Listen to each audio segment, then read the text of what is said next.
Good evening and welcome back. Here you'll always find real scary stories and chilling paranormal encounters. Subscribe, hit that bell, and tell me in the comments where you're watching from and what time it is right now. Now settle in and let's begin tonight's stories. My name is Daniel, and I spend most of my life behind the wheel, crossing highways that feel endless. I'm not the type who usually picks up hitchhikers, especially at night. But that night, something made me slow down. I was on a remote stretch of Highway 54 in New Mexico. No lights, no cars, just the truck's beams cutting the darkness. The silence was so deep I could hear my own heartbeat in my chest. Fatigue made my eyelids heavy, the monotony of the road almost lulling me to sleep, until I saw a figure standing on the shoulder. At that hour, it was unlikely anyone would be there. But the raised hand asking for a ride hit me like a reflex. Before I thought twice, I braked and pulled over, a chill running through me. The man climbed in slowly, barely saying a word. He wore dark clothes, an old coat that looked soaked with the dust of the road.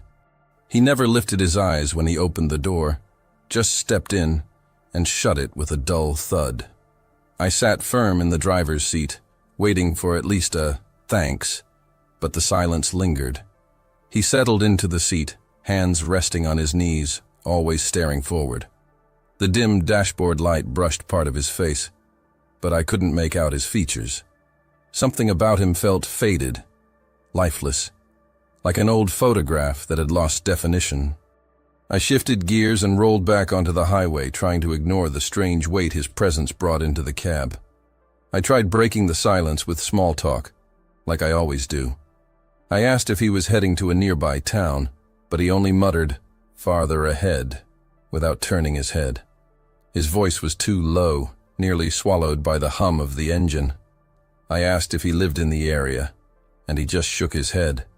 The discomfort grew, because at no point did he ever meet my eyes.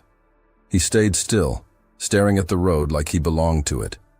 Every attempt at conversation died in short, flat answers. The radio hissed faintly, and even the tires humming on the asphalt felt louder than his presence. Driving with him beside me felt like driving with a ghost. Someone there, yet not entirely existing. After a few minutes, I started noticing things that unsettled me even more. The air inside the cab felt different, heavy, as though damp earth had seeped in, though outside it was only dry desert. With every curve, he kept the exact same posture, never moving his arms, never blinking, just fixed on the dark ahead. The dashboard light occasionally grazed his face, but the harder I tried to focus on his features, the less clear they became. It was like trying to recall a dream right after waking. The more I pressed, the less I saw. The silence grew unbearable, and the road, already long, seemed to stretch endlessly on purpose. A constant chill clung to the back of my neck, like my mind refused to accept what sat next to me. I was already avoiding looking at him, but his presence was impossible to ignore. His body felt dense, too heavy for someone barely moving. His breathing was nearly absent, as though he was only occupying space without really living. Occasionally I risked a glance, and each time his face stayed in shadow, even with the panel light flickering.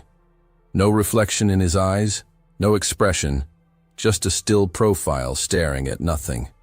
The road kept running straight, yet it felt like I'd been driving for hours without leaving the same spot. The cold in the cab grew sharper, forcing me to tug at my jacket. With each mile, the silence thickened, as if he was draining every trace of sound. The feeling that something was deeply wrong became undeniable. Then, suddenly, he spoke clearly for the first time, asking to be let off just up ahead. But there was nothing there, only weeds lining both sides of the highway, and a faint dirt path vanishing into darkness. I slowed down, confused why anyone would choose that place. I pulled over, and before I could say a word, he had already opened the door. He stepped out without looking back, without thanking me, just walked toward the open field, fading after only a few steps, as if dissolving into the night. I sat there with the engine idling, staring into the void, trying to decide if I had really seen it or if my mind had betrayed me. The cold inside the cab lingered long after I drove away. Hours later, I stopped at a gas station. I was still rattled, trying to make sense of it. While paying, I mentioned to the attendant that I'd given a ride to a strange man on that stretch of 54. He looked at me seriously, like he already knew, and asked, "He got off in the middle of nowhere, didn't he?" My stomach twisted. I nodded, and the man said I wasn't the first trucker. Others had told the same story, someone hitching a ride, vanishing into the brush before reaching any town. I walked back to my truck with weak legs, too shaken to ask more. Since that night, I've never pulled over for a hitchhiker again, because I still don't know what I carried in the seat beside me. My name is Mark, and I've spent more than 15 years driving a truck across the American Southwest. That night, I was on US 191, a long desert stretch in Arizona that's almost always empty after midnight. The engine kept a steady rumble and the dashboard threw a weak glow across the cab. The air was dry, cold, and every breath scratched my throat. I was tired, but I wanted to reach the next stop. The road was so quiet that any little noise inside, like a plastic bottle shifting, sounded too loud. The sky was dark, no moon, and the truck's headlights split the blackness into two cones of light. It was just another late shift, but there was a strange feeling in the air, like something waited just beyond the reach of the beams. I left the radio on low, just so I wouldn't feel alone. An old country song played, but it sounded more like static tracking my tired breathing. The wheel felt heavy in my hands, and I tried to blink less to keep focus. Mile after mile, the headlights swept over rusted signs and broken fences that repeated like the same scene on a loop. The highway stretched without end, and that lonely stretch felt like I was driving through a tunnel with no walls. The desert silence was so dense I felt pressure in my ears, like on a plane. My mind started to mess with me. Cactus shadows looked like standing figures. Windshield reflections formed shapes that vanished fast.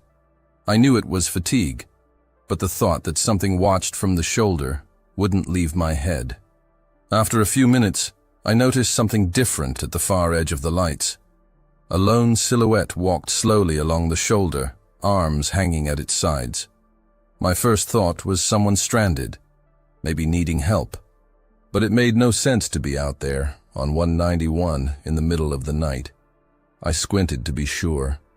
It looked like a woman, wearing a light-colored dress that moved in the dry wind. I eased off the gas, because part of me couldn't just drive past. The closer I got, the stranger it felt.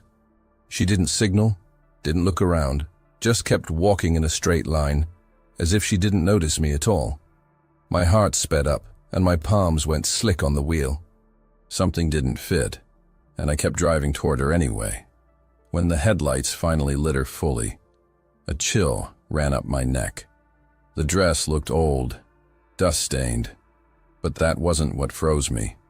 Her face had no expression because it had no features at all. It was like staring at a blurred photo where eyes, mouth, and nose had been wiped away. My body reacted on its own. I accelerated to pass fast, not daring to look for more than a second. As I went by, I checked the mirror to confirm what I'd seen. The road behind was empty, the white line fading into black. No one there. My chest heaved while I searched for an explanation. Maybe fatigue, maybe a trick of the lights. But one certainty ate at me. I had seen someone, and now that someone wasn't there, I kept my speed up, but relief never came. If anything, the air in the cab grew heavier, almost too thick to breathe. The silence wasn't the same. The engine still hummed, but there was a void between the sounds, like something filled the space. I fixed my eyes on the road, yet the feeling that I wasn't alone took over.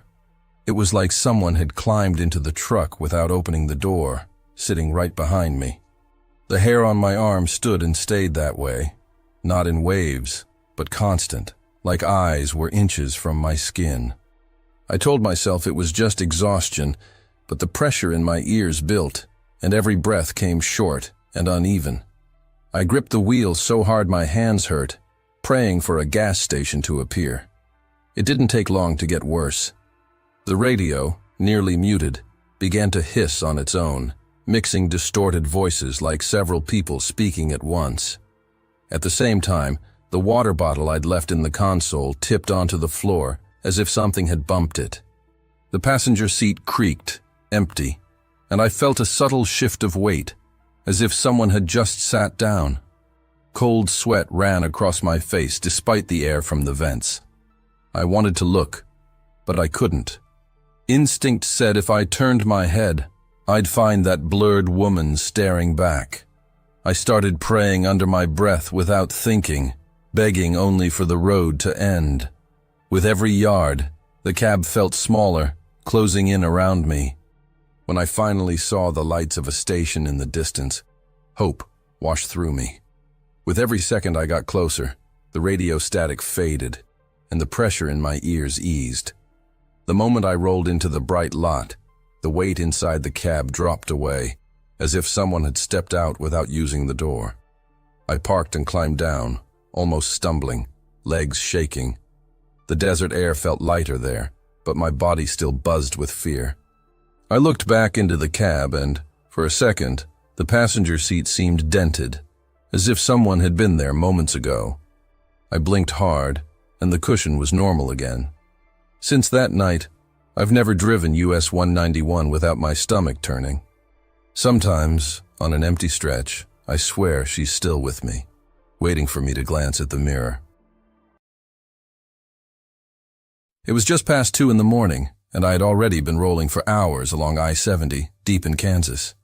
Crosswinds rocked the trailer lightly, and the engine's rumble was the only steady sound. I kept the CB tuned to channel 19, more out of habit than need. Almost no one used it at that hour. The coffee in my thermos was lukewarm and bitter, but it kept the fatigue away. The cab smelled of diesel and old fabric, lit in a tired orange glow from the dashboard. The road ahead stretched endless, a dark ribbon cut by headlights. The silence was so heavy that even the faint ringing in my ears felt like company. Driving alone at night always carried that strange effect. The world shrinks to cab and asphalt, sealed off by the dark. The CB stayed quiet for long minutes, only static riding under the engine's drone. I was about to shut it off when a voice came through clean, no crackle, as if it was inside the cab. It spoke my full name, like it knew me. My body locked for a second. I hadn't given a call sign, not a word. The voice told me to check my left mirror and ease off before the next overpass. I obeyed by reflex, sweaty hand on the shifter, eyes scanning for headlights behind me. I turned up the volume, keyed the mic, and asked who was on frequency. Silence. The wind pressed the trailer's skin, and the radio seemed to breathe with me. I asked again, but only heard my own breath in the mic. I forced myself to rationalize. Interference, some prank, odd propagation. Still, I kept speed low and stayed alert. The overpass came into view, and a weight pressed my chest, as if the road itself stared back. I rolled under slowly, waiting for headlights or another rig in the mirror, but the highway was empty. Then the voice returned, sharper, describing my truck as if sitting beside me. The faded blue paint, the old Eagle decal on the bumper, even the small crack in the mirror, only noticeable up close. My stomach turned. I squinted at the glass but saw only darkness swallowing the white line. No headlights, no reflection. I called again, trying to sound steady, but my voice came out thin, shaking. The CB answered with absolute silence, as if it was just me and that unseen presence on the other end. My knuckles ached around the wheel. The sense grew that I was being watched by something that didn't need eyes. The channel stayed dead for what felt like forever. I was about to switch frequencies when the voice cut in again, clear, close, like a whisper against my ear. It told me to stay in the middle lane, avoid the outer one, because the pavement would be slick. Then it named a precise mile marker, 214, and told me to ease up before the curve. My body moved before my head did. I slowed, lined the trailer straight, eyes fixed on the shoulder. At the marker, the trailer slipped briefly, a tiny sway, just enough to lift my stomach. My grip crushed the wheel, the cab air cold despite the heater. Short, shallow breaths tried to calm the climb of panic in my chest. Coincidence, I thought. Someone with a strong rig pulling a trick. But I left my speed low, counting the mile markers like a pulse. I tried convincing myself it was coincidence, but the voice came again before I finished the thought. It called my name slower this time, almost a whisper. Then it told me to pull over when I saw the white cross at mile 214. My heart thrashed, because seconds later my beams lit a small wooden cross at the roadside. A faint shimmer of plastic flowers clung to it, crushed by weather. The voice spoke a name I recognized. Another trucker, said to have died at that very spot years ago. My mouth went dry. Sweat greased my grip on the wheel. All I could think was not to stop, to keep the rig straight. I pressed the accelerator as the cross slid into the mirror and vanished. The voice went silent, but the cab grew heavy, like someone had climbed in without opening the door. I pulled into the first truck stop open, a rectangle of cold light in the middle of nowhere. My hands still trembled as I parked. Inside, the air smelled of stale coffee and grease. I grabbed a refill just to have something to hold. I told the cashier someone on 19 had called me by name and told me to slow down at 214. He didn't look surprised. He called 2 drivers from the back table.